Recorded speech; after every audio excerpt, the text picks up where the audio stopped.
Paano matutunan at mauunawaan ang mga bagay patungkol sa pag-aalaga ng mga ibon? So yun po yung ating pag-uusapan sa videong ito. Mapagpalang araw mga kahabi, welcome po sa ating YouTube channel. At kung bagong viewers ka sa channel na ito at kung kayo po ay napadaan ay humingi ako ng favor, please subscribe my YouTube channel, Olen Avery at iba pa. Ang mapag-uusapan natin dito ay regarding po sa buhay mag-iibon. So mga kahabi, so marami sa ating mga kahabi na nag-aalaga ng mga species, nagpaparami at nagbebenta. Ngunit hindi natin nalalaman yung mga matututunan natin at mauunawaan natin sa mga bagay patungkol sa pag-aalaga ng ibon kung bakit nga ba tayo nag-aalaga. So yun po yung ating pag-aaralan. Dahil marami sa ating mga kahabi na nag-aalaga lang pero yung ibang mga kahabi natin ay hindi nila nauunawaan at natutunan ang mga bagay patungkol sa pag-aalaga. So yun po yung ating pag-uusapan sa videong ito. Okay po, so let's go, let's go! So mga kahabi, kaya tayo nag-aalaga ng mga species or mga ibon dahil meron tayong mga reason. So mga kahabi, marami na rin po akong mga na vlog or mga content regarding po sa buhay mag-iibon. So kailangan na maunawaan natin para matutunan natin ang mga bagay na patungkol sa pag-aalaga ng mga ibon. So narito ang mga ibang mga simpleng mga kapamaraanan para maunawaan natin ang mga hakbang at mga alituntunin para sa ating pag-aalaga ng mga ibon. So mga kahabi, unahin po natin yung research. Yan ang napaka-importante na mag-research tayo para sa ating pag-aalaga ng mga ibon. Dahil dito natin malalaman kung anong mga species ang ating aalagaan. Dahil sa pagre-research ay doon natin makikita kung anong species ang kung paano sila alagaan. Sa research, noong nagsisimula pa lang ang mga species ng mga ibon or mga Indian ringneck tulad niyan, medyo limited ang infos. Kaya madaming libro at magazine at article ang kailangan basahin. Karamihan sa mga grupo noon sa mga species na mga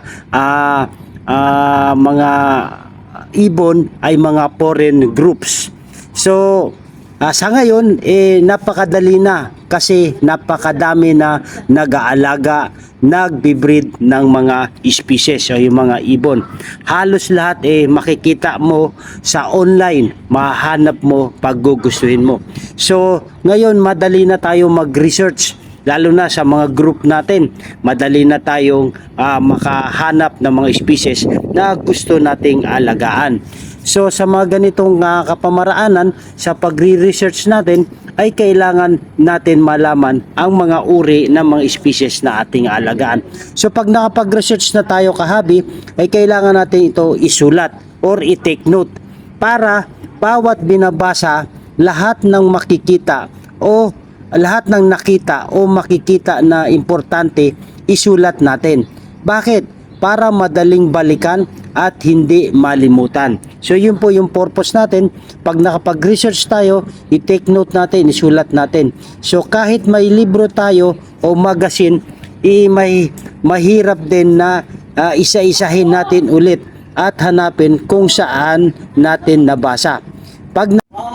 Pag nakalimutan natin, kahit madaming infos ngayon online, maaaring ang nabasa natin 6 months ago, di na natin ito mahahanap.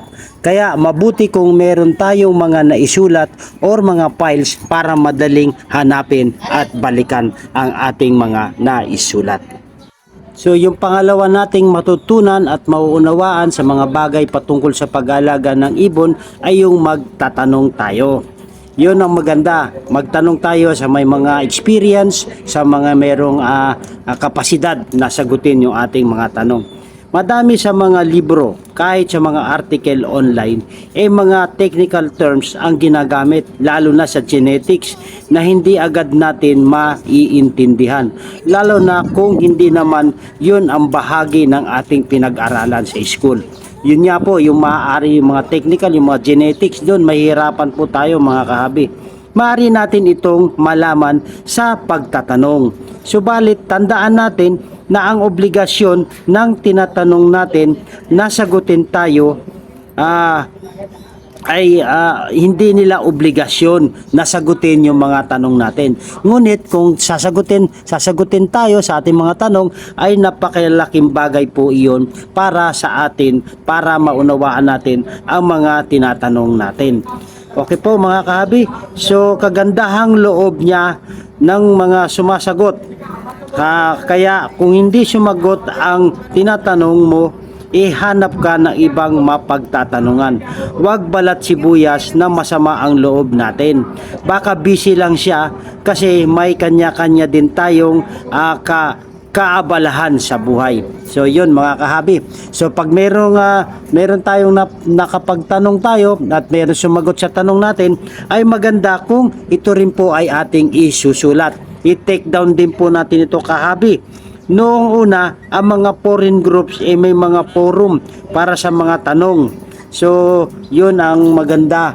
Sa atin din ata, meron din mga groups tayo na pwedeng magtanong regarding sa mga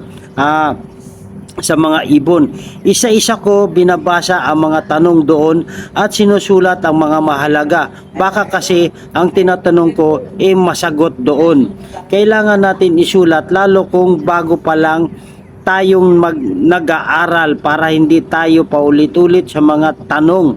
Kahit napaka-willing ng ating tinatanong, kung paulit-ulit tayo, mauubos ang pasensya nun. So yun, pasalamat tayo sa mga kahabi natin na napagtatanungan natin na sumasagot doon sa ating mga tanong.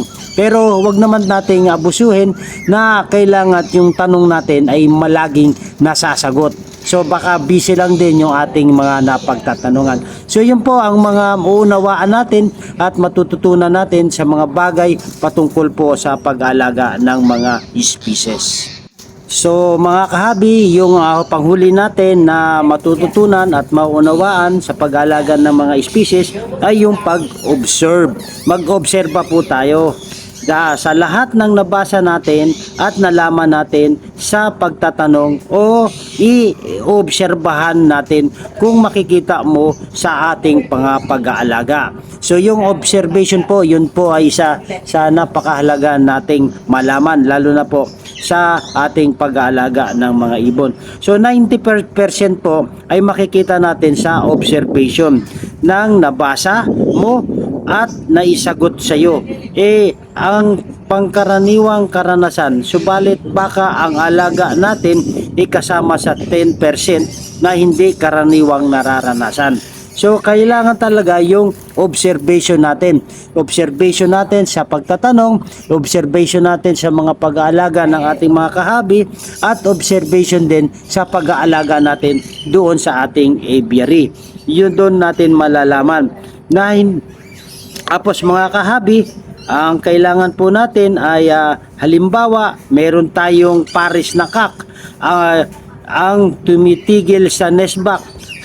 Sa nest box halos hindi makapasok ang hen maliban kung iitlog na.